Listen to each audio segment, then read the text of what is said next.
Pertanyaan sederhananya adalah gimana sih cara kita menghadapi itu? Saya juga lagi belajar, ini bukan kata saya ya, tapi saya coba merangkum dari beberapa hadis, dari beberapa ayat. Mudah-mudahan ini jadi semacam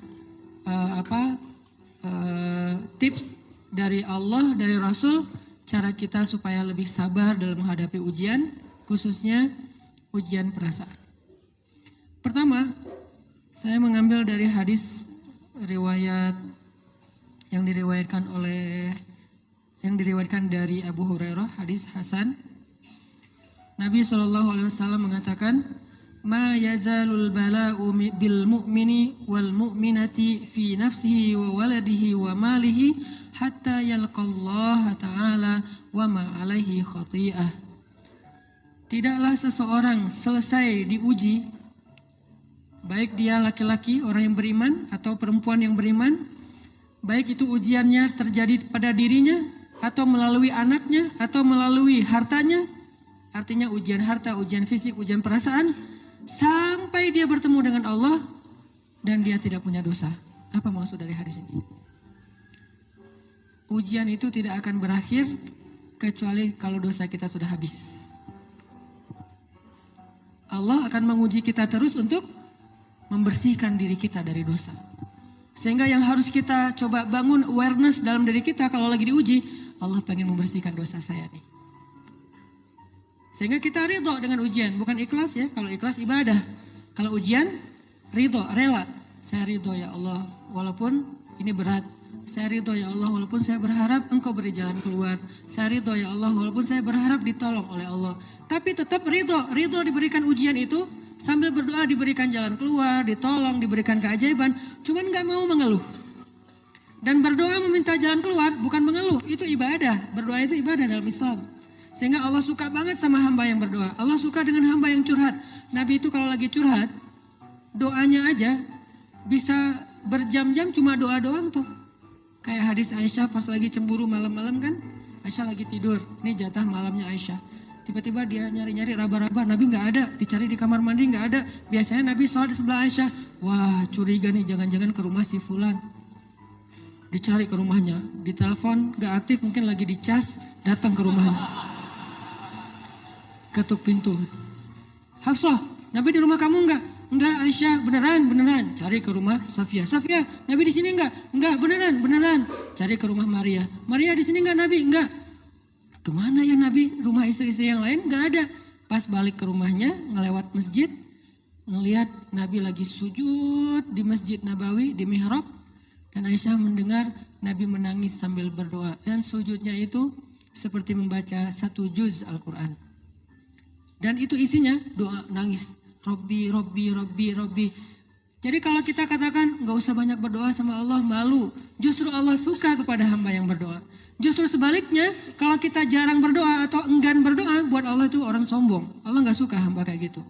Kamu gak butuh saya, sama kayak kita lagi ada masalah, punya teman yang punya kelebihan harta, terus kita kayak bingung gitu nyari kesana kemari pinjaman, dia gak dikasih tahu. Pas dia tahu dari orang lain, dia ngomong apa? Kamu gak nganggap saya ya? Emangnya saya bukan teman kamu? Kok kamu punya masalah keuangan tapi saya gak dikasih tahu, malah saya tahunya dari orang lain? Tersinggung kan? Kalau teman kita aja tersinggung, apalagi Allah. Kamu punya masalah kok gak ngomong ke saya, wahai hambaku? Bukan berarti Allah gak tahu. Allah tahu, cuman Allah berhak, bukan ingin ya, berhak untuk dilibatkan. Allah berhak untuk dicurhatin. Allah berhak untuk dijadikan tempat kita untuk habis-habisan menangis dan melampiaskan masalah kita kepada Allah dalam bentuk curhat-curhat dan doa. Sehingga kalau kita berdoa, ya Rabbi, Allah langsung inni qarib, mendekat Allah kepada kita.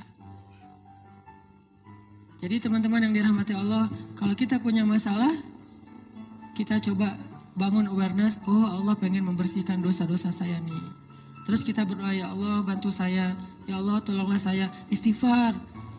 Saya kadang-kadang ngerasa nih, kalau ada dosa, ada kesalahan, ada kekeliruan yang saya lakukan, misalnya gitu, kalau saya nggak kuat istighfarnya, bentar lagi akan diuji sama Allah. Ujiannya macam-macam, alhamdulillahnya ujiannya masih ketahan. Pasti diuji sama Allah. Kalau istighfarnya nggak kuat, taubatnya tuh nggak kuat, langsung diuji sama Allah. Dan saya langsung sadar, oh benar berarti yang tadi ini lagi dihapus sama Allah nih. Perkencang lagi, perkuat lagi, istighfar. Kenapa? Karena kalau istighfar kita kuat, berarti kan dosa kita dihapus dengan istighfar ya. Otomatis ujian kita durasinya berkurang. Makin kuat istighfar, makin berkurang. Kalau istighfarnya udah mantap, udah selesai, Allah cabut tuh ujian kita. Diganti dengan kebaikan. Jadi teman-teman, kita coba sadari, oh kalau Allah menguji saya, emang saya banyak dosa. Sebelum kita mencari kambing hitam, nyalahin orang lain, sebelum kita marah kepada orang lain, kadang wajar kita marah kepada orang lain gara-gara ucapannya, komennya, teks dari dia, wajar. Tapi sebelum itu, marah dulu kepada diri kita atas dosa dan kesalahan kita yang baru saja kita lakukan. Atau yang dulu kita lakuin dan belum benar-benar kita tinggalkan. Kalau kita ngerasa banyak dosa di masa lalu sebelum kita taubat, hijrah, berarti mungkin itulah alasan kenapa sekarang kita diuji setelah hijrah. Kenapa agak-agak harus jungkir balik setelah kita hijrah. Kenapa harus sedikit berdarah-darah setelah kita hijrah. Anggap aja itu untuk mengkifarat, membersihkan dosa-dosa kita yang telah lalu. Supaya apa? Supaya kalau kita pulang kepada Allah, kita pulang dalam keadaan bersih. Dan itu pasti akan menjadi orang yang paling beruntung. Daripada nanti diberesin di akhirat, mending diberesin di dunia kan. Soalnya kalau diberesin di akhirat, itu lebih berat. Akhirat itu perlakuannya beda dengan di dunia. Di dunia kalau kita salah, akan dibalas oleh Allah. Kalau kita belum taubat, dibalas oleh Allah sama. Tapi di akhirat, ukurannya beda. Sehingga heran ya, kalau ada orang yang merasa beruntung, lolos dari hukuman dunia, dia pikir dia udah lolos dari hukuman Allah. Mending dia beresin deh di dunia daripada nanti di akhir berlarut-larut. Itu bahaya banget. Kalau buat saya pribadi dan saya yakin teman-teman juga kayak gitu, nggak mau ada masalah di akhirat, mending masalah di dunia aja. Tapi masalah di dunia juga kita nggak mau berlarut-larut, pengen cepat dimudahin sama Allah. Caranya istighfar. Tidaklah Allah memberikan kepada kita ujian kecuali salah satu alasannya pengen menghapuskan dosa. Idza kathurat dzunubul 'abdi walam yakun lahu min amalin liyukaffiraha fabtalahu Allahu bil hazan liyukaffiraha. Kalau seorang hamba banyak dosa dan dia nggak cukup amal untuk mengkifarat dosa-dosanya, Allah akan menguji dia dengan rasa sedih, dengan rasa kecewa, dengan rasa berat, sakit hati untuk mengkifarat dosa-dosanya. Itu yang kita bangun. Sehingga kalau ada masalah sama orang lain, kita memperbaiki diri dulu. Bukan sibuk dengan kesalahan dia terus-menerus yang gak mau kita maafin. Misalnya ada teman kita nih, jadi clash sama kita. Hal pertama yang kita bangun, astagfirullahaladzim saya banyak dosa nih. Tapi kan yang salah dia, ya. Tapi mungkin dia gak akan mengatakan kalimat itu, gak akan bersikap kayak gitu kalau kita gak punya dosa. Allah sengaja mengutus dia untuk menguji kita lewat kata-katanya, lewat perilakunya, karena kita punya dosa. Jadi penyebab pertama diuji itu bukan teman kita yang salah, itu penyebab kedua. Memang dia salah dan itu harus kita akui, realistis lah. Dia salah, dia nggak pas, dia nggak bijak, dia apa. Oke, tapi yang mentakdirkan dia salah kepada kita, Allah Subhanahu Wa Taala. Kenapa Allah takdirkan gitu? Karena kita masih punya banyak dosa. Allah kirim kita ujian, bisa manusia, bisa alam, bisa dalam diri kita sendiri. Itu semuanya adalah cara Allah untuk menguji kita dan membersihkan dosa-dosa kita. Ini yang kita bangun pertama. Yang kedua, kata Nabi di dalam hadis Bukhari, "May yuridillahu bihi khairan." Yang terkenal kan yufaqihu fiddin, itu yang terkenal. Ternyata ada dua modelnya. Ada may yuridillahu bihi khairan yufaqihu fiddin. Siapa yang Allah pengen kasih dia kebaikan kebaikan, Allah akan buat dia mengerti halal dan haram. Itu berarti Allah sayang sama dia. Ini satu model hadis. Ada model yang kedua, mirip redaksinya. May yuridillahu bihi khairan yusib min. Hadis Bukhari. Siapa yang Allah pengen ngasih dia kebaikan, Allah uji. Hah? Kok gitu caranya? Ternyata kayak gitu rahasianya. May yuridillahu bihi khairan, siapa yang Allah pengen ngasih dia kebaikan, Allah kasih dia musibah atau ujian. Kenapa bisa seperti itu, Ustaz? Fa inna ma'al usri yusra, Inna ma'al usri yusra. Seolah-olah Allah bilang di dalam ayat itu, kalau kalian mau dapat kemudahan, biasanya lewatnya kesusahan dulu. Kalau kalian pengen dapat keberuntungan, biasanya dapatnya kerugian dulu. Tapi keberuntungan dan kerugiannya pasti nggak sebanding. Keberuntungannya jauh lebih besar daripada kerugiannya. Kerugian itu kayak modal doang, DP. Jadi kalau kita mau dapat kejutan dari Allah, Allah kasih kita DP. DP-nya apa? Ujian. DP-nya musibah. DP-nya rasa nggak nyaman. Itu DP tuh. DP terhadap apa? DP dari Allah terhadap hadiah-hadiah besar yang Allah pengen ngasih ke kita setelahnya. Cuman banyak orang yang menolak DP ini. Sama kayak kita misalnya. Kalau kita mau ngasih dia hadiah, kita kasih dia kayak kejutan dulu. Dia lagi ulang tahun nih, disiram air dulu. Setelah itu dikasih hadiah-hadiah yang mahal. Rela nggak disiram air demi hadiah? Rela, udah siramin lagi aja. Kalau setelahnya ada hadiah. Yang kita nggak rela, kalau setelah disiram, disuruh bersih-bersih sendiri dan gak dikasih apa-apa, kan gak rela tuh. Berarti ini bab iman. Yakin gak kalau Allah tetap ngasih hadiah? Kan sabar dan iman itu ternyata tahu aman, kembar. Kalau kita yakin Allah ngasih hadiah setelah ngasih kita DP ujian, ya kita akan sabar. Gak apa-apa deh, bentar lagi mau dikasih hadiah, digini-giniin juga gak masalah. Dibully, diapain sama Allah, biarin aja. Ya Allah saya sabar, kan bentar lagi mau dikasih hadiah nih. Ini masalah yakin. Tapi kalau kita gak yakin, apa sih maunya Allah gitu kan? Begitu kalimat ini keluar, maka yang muncul setelahnya adalah mengeluh, berputus asa, dan gak akan sabar menghadapi ujian. Ujian, kata Nabi, may yuridillahu bihi khairan, siapa yang Allah pengen kasih hadiah, siapa yang Allah pengen kasih kejutan, siapa yang Allah pengen kasih pertolongan, siapa yang Allah pengen kasih kebaikan, yusib min, Allah akan uji dia dulu. Ini sunnatullah. Sehingga kalau kita lagi diuji, yang kita lihat jangan ujiannya, apa setelah itu. Gimana ngelihatnya Ustaz, gak kelihatan? Dengan mata hati.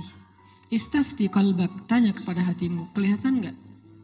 Dengan mata hati. Gimana ngelihat dengan mata hati? Dengan iman, saya percaya Allah pasti ngasih kebaikan setelah ini. Orang Allah sendiri yang ngomong, gak ada satu huruf pun di Al-Quran yang salah. Apalagi satu ayat, apalagi dua ayat. Fa inna ma'al usri yusra. Ditegesin lagi. Inna ma'al usri yusra. Tapi usr dulu, baru yusr.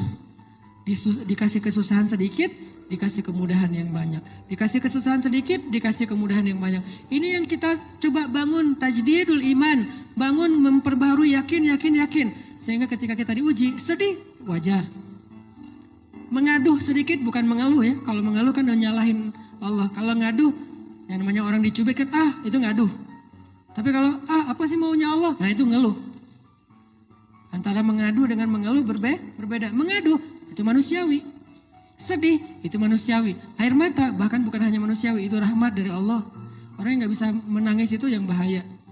Kalau kita masih bisa menangis, berarti kita masih peka hatinya. Bukankah anak kecil paling sering menangis? Berarti hatinya peka. Siapa lagi selain anak kecil yang paling sering menangis? Cewek. Cowok itu emang gak punya perasaan, makanya jarang nangis. Cewek dikit-dikit nangis. Jangan bilang, cemen banget sih nangis apa, cengeng apa. Enggak, karena dia perasaannya lebih peka dari kita. Itulah kenapa Allah menitipkan bayi kepada perempuan. Kalau dititipin ke laki-laki, hancur. Di balik kepekaan perempuan, di balik sensitifnya perempuan, di balik perasaannya yang luar biasa, di situ Allah Subhanahu wa taala menitipkan amanah, dia yang paling baik dalam merawat bayinya. Perempuan secara umum mungkin lebih banyak bicara daripada laki-laki ya. Walaupun ada orang yang perempuan pendiam banget, ada yang nggak ngomong sama sekali, misalnya diem-diem aja, ada. Tapi secara umum perempuan lebih banyak berucap daripada laki-laki. Emangnya ini kekurangan? Bukan. Ini kelebihan. Kalau dia berikan itu dalam hal yang tepat. Apa yang tepat? Mendidik anak. Justru karena perempuan banyak ngomong, lebih baik dalam mendidik anak daripada laki-laki. Laki-laki itu kurang mendidik, kurang mengedukasi kepada anak dengan usia tertentu karena dia jarang memahamkan. Salah hanya marah, salah hanya ditegur. Kalau ibunya jelasin, nah gini sebelum tidur ibunya yang ceritain banyak cerita. Saya sendiri ngalamin sering mana seorang ayah sama ibu interaksi sama anak dalam bentuk verbal. Sering ibu. Jadi menangis itu rahmat dari Allah. Gak apa-apa, nangis aja. Dan itu tidak disebut mengeluh. Kamu kok nangis? Ya kan orang Islam harus sabar. Emangnya nangis dengan sabar itu bertolak belakang? Sabar tetap sabar. Ya nangis jalan aja terus nangis. Nangis apa pakai nangisnya nggak cuma nangis doang. Emotikonnya juga nangis, berderai-derai gitu. Sampai air matanya menggenang gitu kan ya. Boleh lah. Ditambah lagi dengan visual menangisnya. Posting bahwa dia lagi tertusuk duri dengan postingan kaktus atau apalah. Dia pengen share ke semua orang bahwa saya sedang sedih. Sehingga nanti ketika ada orang yang menghibur dia dengan sedikit kata-kata yang sabar ya segala macam, wah makin berderai-derai. Itu belum jadi. Kecuali dia keluarkan kata-kata mengeluh, baru dia disebut orang yang banyak mengeluh, berputus asa. Kalau mengadu, wajar. Walaupun ada nabi udah diuji berat gak mau mengaduh, apalagi ngeluh. Zakaria digergaji, mengadu aja enggak. Kenapa? Karena kata malaikat, kalau kamu mengaduh sedikit aja, maka Allah Subhanahu wa taala akan menghancurkan kaum ini. Dia kasihan kepada kaumnya, enggak mau mengaduh. Satu-satunya orang yang kita tidak boleh mengaduh hanya orang tua. Atau itu mengeluh kalau untuk orang tua. Kalau yang lain enggak disebut mengeluh. Kalau ke teman, males enggak apa-apa. Jangan sering-sering tapi. Apaan sih? Ke teman boleh. Tapi ke orang tua, saja, itu bukan lagi mengadu, itu sudah mengeluh. Khusus untuk orang tua. Kalau di antara manusia. Kalau kepada Allah dan Rasul, pastinya lebih dari itu. Ketika kita diam saja, tidak langsung beranjak, sami'na wa ta'na labbaika ya rabbi wa sa'daik, nggak memenuhi panggilan Allah, itu sudah disebut bagian dari kufur ingkar. Tapi minimal kita mungkin masih mengaduh, kita masih menangis, kita masih lelah, kita masih merasa lemah. Setidaknya kita tidak mengeluh. Kenapa? Kita percaya Allah kalau mau ngasih hadiah kepada hambanya, DP-nya itu ujian. Dan yakinlah hadiahnya minimal 10 kali lipat lebih baik daripada ujian itu. Minimal, karena nggak ada amal soleh yang dibalas di bawah 10 kali lipat tuh nggak ada. Amal soleh, amal ya bukan niat. Amal yang udah kita kerjakan minimal dibalas 10 kali lipat, minimal. Maksimalnya bighairi hisab, tanpa batas. Bighairi hisab, tanpa batas. Ada yang 700 kali lipat kayak sedekah, tapi tetap aja ayat sedekah di akhirnya ujung-ujungnya apa? Bighairi hisab juga kan? Berarti sedekah itu minimal dibalas 700 kali lipat, minimal. Kalau kita yakin. Selalu syaratnya kalau kita yakin. Dan saya ngebuktiin itu banget.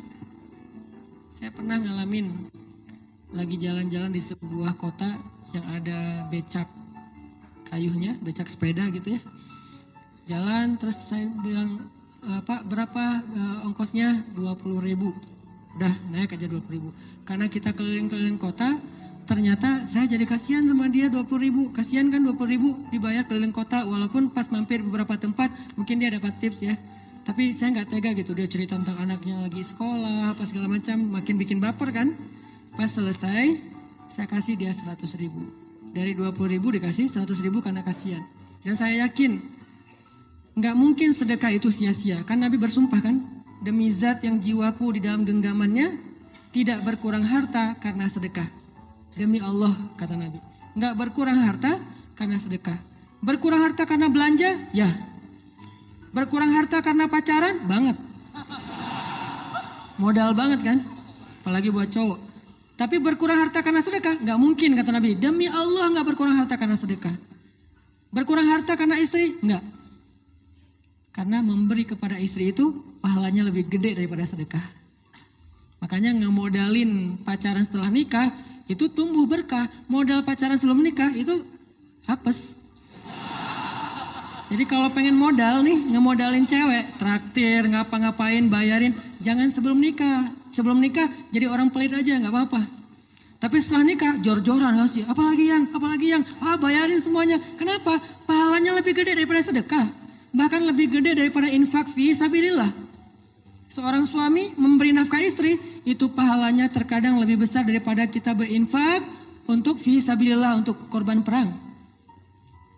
Saya heran kalau ada orang sedekahnya rajin tapi ke istrinya kikir, aneh, berarti dia nggak ngerti konsep. Padahal memberi kepada istri itu selama itu kebutuhan pokok ya. dan sedikit entertain, nggak apa-apa asal nggak berlebihan, itu luar biasa. Makanya saya kalau jalan sama istri yang yang mana? Itu yang Onit suka. Oh ya, Onit suka. Kasih aja. Kenapa? Minta ini. Kasih.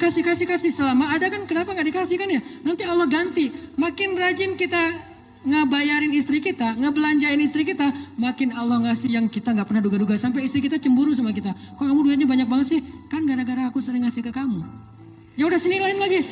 Mau ditransfer berapa gitu kan ya? Saya ngasih 100.000 ke si bapak. Dan saya yakin teman-teman sedekahnya pasti lebih dari itu karena 100.000 saya sebut.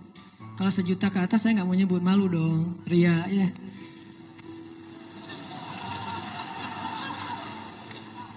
Sebenarnya nggak pernah sih. 100.000 deh, karena kan kecil, saya kasih 100.000. Ternyata begitu saya kasih 100.000, dia doa. Nah ini nih, pentingnya sedekah ke orang yang membutuhkan tapi nggak minta-minta, dia tulus. Dia langsung doa, ya Allah Pak mudah-mudahan rezekinya lancar, berkah, bertambah dan segala macam bahagia keluarganya. Doa-doa ini semuanya dikabulkan dalam hitungan hari. Pertama, bertambah bahagia rumah tangganya, dapat kecupan dari istri. Dia nganggap suami saya cowok banget sih, mulai satu nih. 2, demi Allah, selang 15 jam kalau nggak salah karena waktu itu malam, besok paginya ada orang yang ngejar-ngejar saya pengen ngasih hadiah. Ustadz, saya pengen ketemu Ustadz. Maaf, saya nggak bisa ketemu sekarang, lagi rush, lagi tight schedule, gitu-gitulah sosok gaya nggak jelas gitu ya. Terus Ustadz, saya pengen banget ketemu. Dia nggak ngomong pengen ketemu apa. Kalau dia bilang mau ngasih duit kan langsung saya prioritaskan kan ya. Berhubung dia nggak ngomong, ya udahlah. Saya sosok jual mahal gitu. Tapi yang namanya rezeki kan gimana kita tolak, dia datang kan. Saya nolak. Pokoknya sebentar aja 5 menit nggak akan ganggu waktu Ustadz. Ya udah besok pagi ya pas breakfast gitu. Pakai gaya-gaya dikit breakfast. Pas breakfast, oh ya siap Ustadz. Jam berapa? Jam 8. Udah janjian jam 8. Mungkin orangnya nih dengar live streaming, Pak jazakumullah khair jaza. Makasih banyak, mudah-mudahan Allah tambahkan rezekinya. Terus beliau besok mau flight ke luar kota jam 8. Akhirnya ngubungin lagi malamnya, Pak Ustadz maaf nggak bisa ketemu besok. Karena saya jam 8 itu jadwal terbang. Oh ya udah nggak apa-apa. Seneng dong saya nggak jadi ketemu kan. Tahu gitu kan nyesel saya tuh. Seneng.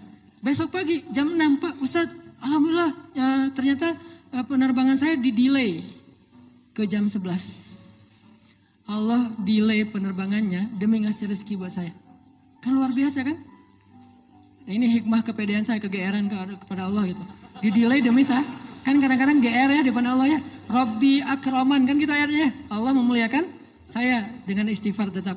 Akhirnya saya bisa ketemu Ustaz. Saya nggak baca WA-nya. Terlambat baca, baru baca jam 8. Dia udah mulai agak putus asa. Kayaknya nggak mungkin ketemu nih. Jam 8 pas saya baca, ternyata orangnya nggak di delay. Udah saya balas, ya udah sekarang saya tunggu ya jam 9. Maaf cuma sebentar. Nggak apa-apa Ustaz 5 menit. Datang dia. Datang ngasih apa coba? Ngasih duit 200 juta. Demi Allah, cuman berselang beberapa jam, saya tolak-tolak. Tahu gitu Pak, datang malam ini aja.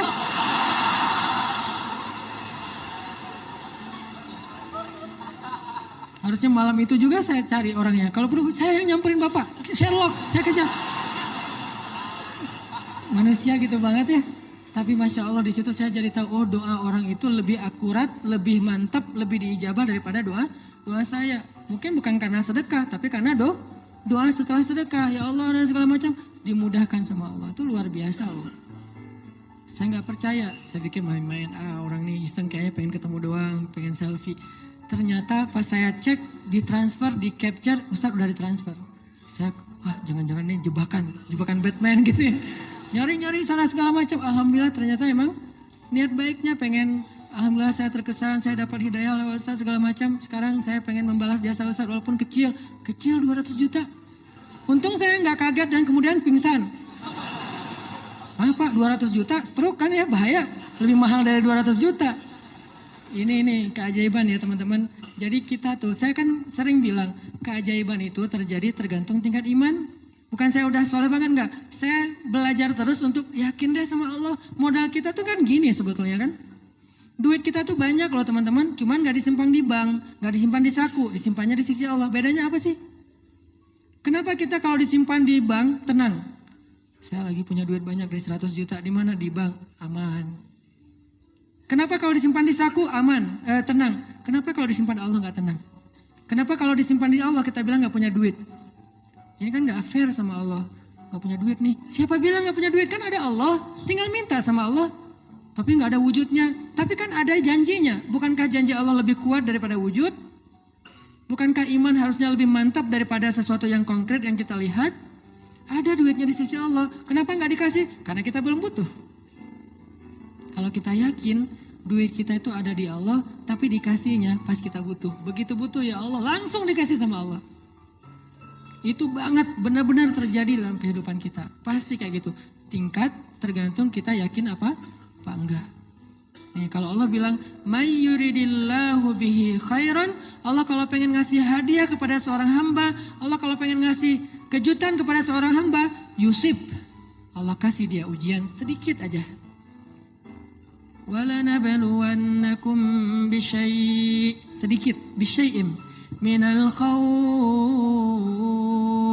wal ju' wa naqsim minal amwal wal anfus wath thamarat wa basyiris sabirin. Kami uji sedikit aja dengan rasa lapar, dengan rasa takut, dengan sedikit kekurangan ini dan itu, sedikit. Tapi wabasyiris sabirin, sampaikan kejutan kepada orang yang bersabar. Sampaikan kejutan kepada orang bersabar. Jadi bisa dibilang kejutan-kejutan hidup kita itu munculnya dengan iman dan sabar. Dengan iman dan sabar. Iman artinya yakin, husnuzon sama Allah. Ana inda dhanni abdi bi. Aku tergantung prasangka hambaku kepadaku.